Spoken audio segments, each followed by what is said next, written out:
Good morning, students. Today we will discuss on monetary policy. In monetary policy, we will discuss on concept, types, objectives, and tool of monetary policy. Monetary policy refers to the use of instruments under the control of the central bank to regulate the availability, cost and use of money and credit. Means कि monetary policy है वो आपका एक macro economic policy है, government के hand में ना होकर के central bank of the particular country, जो आपका रेगुलेट करता है availability of currency, cash, cost of the money and use of money and credit create करना है, क्रेडिट क्रिएशन को कंट्रोल करना है या एक्सपेंड करना है, वो सारी की सारी चीज़ें आपकी किसके हाथ में है? मॉनेटरी पॉलिसी मीन्स आपके सेंट्रल बैंक के हाथ में। अकॉर्डिंग टू जॉनसन, अगर हम डेफिनेशन की बात करें तो एक सिंपल सी डेफिनेशन है, monetary policy is defined as policy employing central banks to control of the supply of achieving the objective of general economic policy। Means जो जनरल इकोनॉमिक पॉलिसी की जो गोल्स होते हैं उनको अचीव करने के लिए मॉनेटरी पॉलिसी सेंट्रल बैंक्स के हाथ में मनी सप्लाई को कंट्रोल करने का एक बहुत ही अच्छा टूल है। अब हम बात करते हैं टाइप्स ऑफ मॉनेटरी पॉलिसी की। तो बेसिकली हमारे पास दो ही तरह की मॉनेटरी पॉलिसी होती है, जो एक तो हमारी बूम के सिचुएशन को कंट्रोल में करने की होती है, जो बहुत ज़्यादा इन्फ्लेशन रेट हाई हो जाता है तब, और फिर आपके पास आती है कॉन्ट्रैक्शनरी मॉनेटरी पॉलिसी, जब इन्फ्लेशन रेट हाई हो जाता है, और एक्सपेंसेंसरी मॉनेटरी पॉलिसी जब मार्केट में डिमांड बहुत ही कम हो जाती है और मनी इन सर्कुलेशन है वो बहुत कम हो जाता है। तो मनी सर्कुलेशन में इंक्रीज़ करने के लिए आपकी एक्सपेंसेंसरी मॉनेटरी पॉलिसी है उसको आरबीआई अडॉप्ट करता है। तो अभी हम बात कर लेते हैं कॉन्ट्रैक्शनरी मॉनेटरी पॉलिसी की। Contractionary monetary policy is also called tight monetary policy which stands to curb inflation by reducing the money supply. इसमें आपके जितने भी इंटरेस्ट रेट्स हैं उन सबको इंक्रीज कर दिया जाता है और ओपन मार्केट ऑपरेशन में चीज़ें सेल की जाती हैं। फिर आता है expansionary monetary policy. Exponential monetary policy is also called easy monetary policy which stands to encourage growth by expanding the money supply। यहाँ पे आपके जितने भी इंटरेस्ट रेट्स हैं उनको रिड्यूस किया जाता है और ओपन मार्केट ऑपरेशन में आरबीआई है वो सिक्योरिटीज़ को, ट्रेजरी बिल्स को परचेज करता है ताकि लोगों के हाथ में मनी है वो बढ़ जाए या कैश इन हैंड है वो इंक्रीज हो जाए। अब हम बात करते हैं objective of monetary policy. Full employment means कि ज़्यादा से ज़्यादा क्रेडिट क्रिएट करके फुल एम्प्लॉयमेंट अपॉर्चुनिटीज़ को जनरेट करने में हेल्प कर सकती है, चाहे वो सेल्फ एम्प्लॉयमेंट अपॉर्चुनिटीज़ हो। प्राइस स्टेबिलिटी मीन्स कि एक आइडियल सप्लाई ऑफ मनी अगर कर देता है आरबीआई तो उससे ना ही ज़्यादा डिप्लेशन होता है ना ही बहुत ज़्यादा इन्फ्लेशन होता है। तो एक प्राइस स्टेबिलिटी इकोनॉमी में बनाए रखने के लिए आरबीआई का बहुत अच्छा रोल रहता है। इकोनॉमिक ग्रोथ अगर इन्फ्लेशन रेट बहुत हाई होगी मीन्स एक स्टेज तक 4 to 5% इकोनॉमिस्ट सजेस्ट करते हैं कि ग्रोथ के लिए अच्छी होती है इन्फ्लेशन रेट, बट उससे ज़्यादा चली जाती है तो वो एक बहुत बड़े सेक्शन के लिए, किसी भी कंट्री के लिए गलत इम्पैक्ट डालती है। Balance of payment equilibrium monetary policy balance of payment equilibrium में बहुत ज़्यादा हेल्प करती है क्योंकि फ़ॉरेन एक्सचेंज की जो ट्रांजैक्शंस हैं वो बेसिकली आरबीआई के हाथ में होती हैं।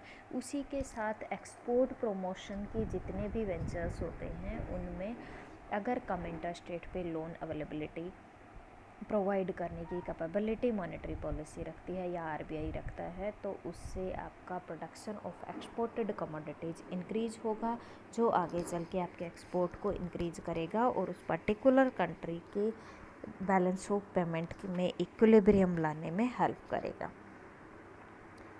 अब हम बात करते हैं कि कौन कौन से टूल्स इन ऑब्जेक्टिव्स को कंप्लीट फुलफिल करने के लिए आरबीआई है वो अडॉप्ट करती है। बैंक रेट एक तरह से डिस्काउंट रेट होती है जिससे कम के ऊपर आरबीआई किसी भी तरह का लोन पास नहीं करता है।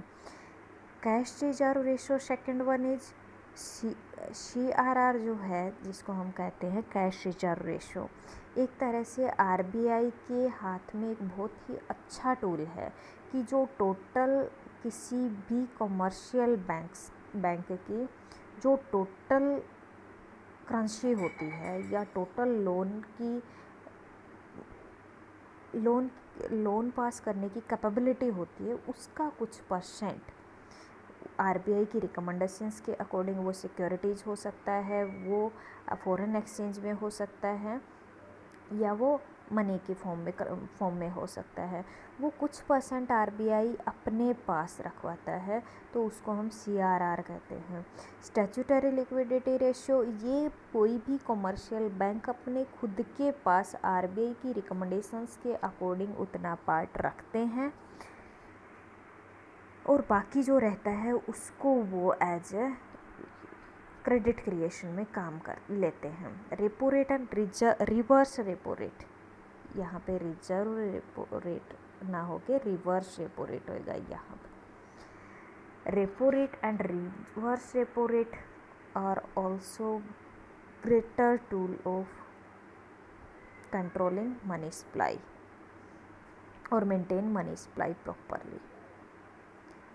अब हम बात करते हैं रेपो रेट जिसके ऊपर आरबीआई कमर्शियल बैंक्स को लोन पास करता है। रिजर्व रेपो रेट जिसके ऊपर कमर्शियल बैंक्स से आरबीआई बोरोविंग्स लेता है।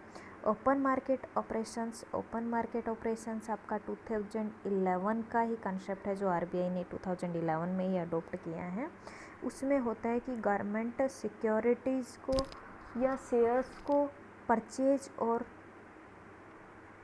सेल करके मॉनेटरी जो आपकी मनी सप्लाई है उसको कंट्रोल किया जाता है। अब हम बात करते हैं पर्टिकुलर एक टूल्स की कि किस तरह से वो काम करते हैं। First of all bank rate जैसा हमने बात करी is also known as discount rate, a rate at which RBI lends to commercial bank और rediscount their bills means a minimum rate. If bank rate increased, impact of bank rate on money supply.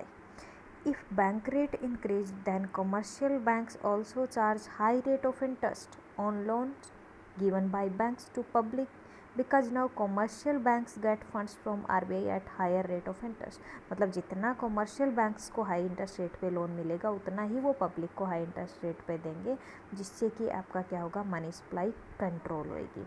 Higher interest rate will decrease the credit in the economy. Its public will take lesser loans because of higher interest rate. The current bank rate is, ये जो bank rate है मैंने यहाँ पे कुछ नहीं लिखा क्योंकि जो बैंक रेट है वो आपका चेंज होता रहता है। उसमें आपका जो बैंक रेट है एट प्रेजेंट 8.40% है एट प्रेजेंट। ये चेंजेज होते रहते हैं हर मंथ के सेकेंड ट्यूसडे को मॉनेटरी पॉलिसी कमेटी है वो आपके बैंक रेट्स को डिसाइड करती है। अब हम बात करते हैं कैश रिजर्व रेशो की। कैश रिजर्व रेशो है वो हमारा क्या कहता है कि cash reserve ratio as certain percentage of bank deposits which banks are required to keep with RBI in the form of reserves और balances. Then higher the CRR with RBI, lower will be the liquidity in the system and vice versa. RBI is empowered to vary CRR between 3% to 15%, means कि RBI है उसका इतनी empower है कि वो minimum 3% और maximum 15% तक CRR को फिक्स कर सकता है। But as per the suggestions by the Narasimha Committee report, the CRR was reduced from 15% in the 1990s to 5% in 2002. Current CRR is, ये जो आपका 4% लिखा हुआ है वो अब एट प्रेजेंट हमारे पास है वो 3% है। जब आपके पास आता है कोविड-19 इम्पैक्ट जो आया है उसकी वजह से हमारा ये वाला आप करेक्ट कर लेना 3.3% आपका CRR एट प्रेजेंट है। अब हम बात करते हैं स्टैट्यूटरी लिक्विडिटी रेशियो की। It refers to a certain percentage of deposits are to be kept by banks in forms of liquid assets, कि कॉमर्शियल बैंक अपने ही पास कुछ फिक्स अमाउंट रखते हैं। This is kept by bank itself. The liquid assets here include government securities, treasury bills and other securities notified by the RBI. If SLR is more, then banks have to keep more part of deposits in specified securities, and banks will have less surplus funds for guaranteeing loans. It will contract credit. SLR is fixed by RBI between 25% to 40%, but by an amendment of the Banking Regulation Act 1949 in January 2007. The floor rate of 25% for SLR was removed. The current SLR is, यहाँ पे अगर हम बात करें current SLR की, तो वो यहाँ पे हमारे पास कितना है अभी 18%। जो हमारा SLR है उसमें भी चेंजेस जब अपने इकोनॉमिक्स जो सर्कमस्टांसेस होती हैं उस अकॉर्डिंग चेंजेस होते रहते हैं। अब हम बात करते हैं repo rate and reverse repo rate. यहाँ पे भी आपका जो है वो रिवर्स रेपो रेट होएगा। ये वाली चीज़ जो है आपकी रिवर्स रेपो रेट होएगी। तो यहाँ पे अगर हम बात करते हैं तो repo rate is the rate at which RBI lends to commercial banks generally against government securities. In other side, reserve rate is the rate at which RBI borrows money from commercial banks. मतलब repo rate पे RBI commercial banks को loan देता है और reserve repo rate पे RBI बोरो करता है commercial banks से। The increase in above both is symbol of tightening of the policy and vice versa. अगर इनको इंक्रीज करने का मोटिव है तो इट मीन्स कि गवर्नमेंट जो RBI का ऑब्जेक्टिव है वो है मनी सप्लाई को कर्व करने का, रिड्यूस करने का, and vice versa. The current repo rate is 3.75% and reverse repo rate is, ये आपका 4.4% एंड ये आपका 4.4% आपका क्या है करंट रेपो रेट, और ये है आपका 3.75% आपका reverse repo rate. Open market operations की अगर हम बात करें तो ये लेटेस्ट टूल जो मॉनेटरी पॉलिसी का है वो 2011 में RBI ने अडोप्ट करा है, और 2011 के बाद भी इतना ज़्यादा यूज इंडिया में ओपन मार्केट ऑपरेशंस का नहीं होता है, बट फिर भी हम देखते हैं बहुत ही अच्छा टूल अगर अडोप्ट किया जाए तो। It means that the bank controls the flows of credit through the sale and purchase of securities in the open market.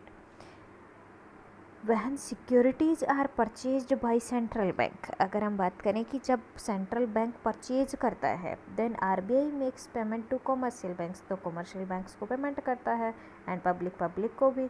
So the public and commercial banks now have more money with them, कि अब उनके पास money ज़्यादा हो जाती है तो means circulation में money supply बढ़ जाती है। It increase money supply with commercial banks and public. This will expand credit in the economy. और अगर वो सेल करता है तो उससे उनके पास मनी सप्लाई है वो रिड्यूस हो जाती है और क्रेडिट क्रिएशन है वो कॉन्ट्रैक्ट हो जाता है इकोनॉमी में। अब हम बात करते हैं कि ओवरऑल कंक्लूजन हमारा क्या रहता है। ओवरऑल कंक्लूजन कहता है कि एक मैक्रो इकोनॉमिक स्टेबलाइजेशन बहुत ही अच्छा प्रोग्राम मैक्रो इकोनॉमिक स्टेबलाइजेशन का है, तो वो है आपकी मॉनेटरी पॉलिसी, और इसको और भी ज़्यादा इफ़ेक्टिव हम कर सकते हैं कब, जब हम 3 स्टेप्स को अपने सिस्टम में लेकर आए।